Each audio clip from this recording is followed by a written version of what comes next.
ছেলেদের জীবন যতটা সহজ মনে হয়, বাস্তবতা ঠিক ততটাই কঠিন। সবার চোখে একটা ছেলে যতটা স্বাধীন, বাস্তবে একটা বয়সের পর সে ঠিক ততটাই পরাধীন।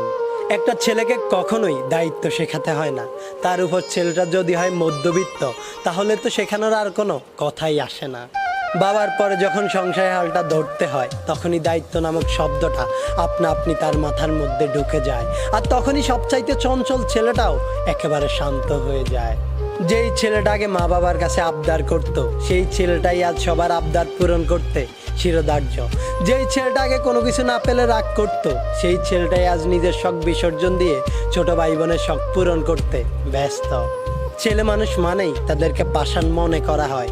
সত্যিই কি তাই, নাকি তাদেরকে পাষাণ হতে হয়? সত্যি বলতে ছেলে মানেই পাষাণ নয়, কষ্ট ছেলেদেরও হয়। একটা মেয়ে চাইলে কান্না করে তার মনের কষ্টগুলো সবাইকে বলতে পারে, কিন্তু একটা ছেলে চাইলেই তা করতে পারে না। কেননা ছোটবেলা থেকেই ছেলেদেরকে শিখিয়ে দেওয়া হয়, তুমি ছেলে, কান্না তোমাকে মানায় না। আর এই একটি কথায় তাকে হাজারো কষ্ট বুকে চেপে নিয়ে হাসি মুখে প্রতিনিয়ত সব কিছু মেনে নিতে হয়। ছেলে হয়ে জন্ম নেওয়া যতটা সহজ, ছেলে হয়ে বেঁচে থাকাটা ঠিক ততটাই কঠিন। কেননা একটা ছেলেকে ফ্যামিলি, ক্যারিয়ার এবং নিজের ভালোবাসার মানুষটিকে হারানোর ভয়ের মতো হাজারো টেনশন, ডিপ্রেশন নিয়ে কাটাতে হয় তার